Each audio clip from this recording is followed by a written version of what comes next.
Aksi koboi dilakukan seorang pengemudi mobil Toyota Fortuner pada Minggu 12 Februari. Pengemudi Fortuner ini mengancam pengemudi taksi online dengan airsoft gun hingga pedang samurai.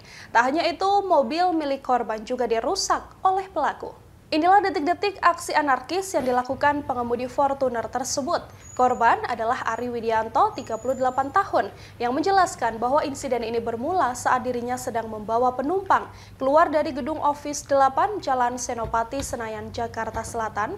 Begitu keluar dari pintu gerbang gedung Office 8, Ari mengaku mobilnya diadang sebuah mobil Fortuner. Ia sempat terlibat cekcok karena pengemudi Fortuner ini tak kunjung memberikan jalan. Saat itu, sang pengemudi Fortuner justru berlagak di hadapan Ari dengan balik bertanya dan mengancam. Berniat menghindar dan langsung meninggalkan lokasi, Ari justru dikejar oleh pemilik mobil Fortuner ini. Ia kembali diadang dan pengemudi mengacungkan airsoft gun.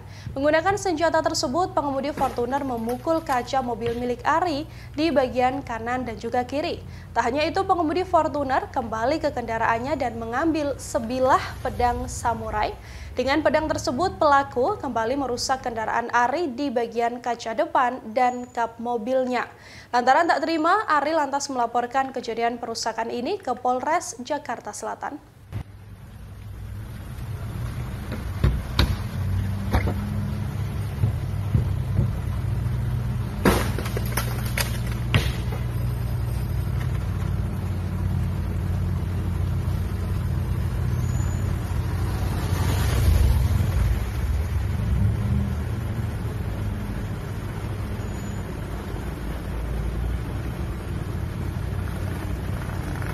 Terima kasih sudah nonton. Jangan lupa like, subscribe, dan share ya.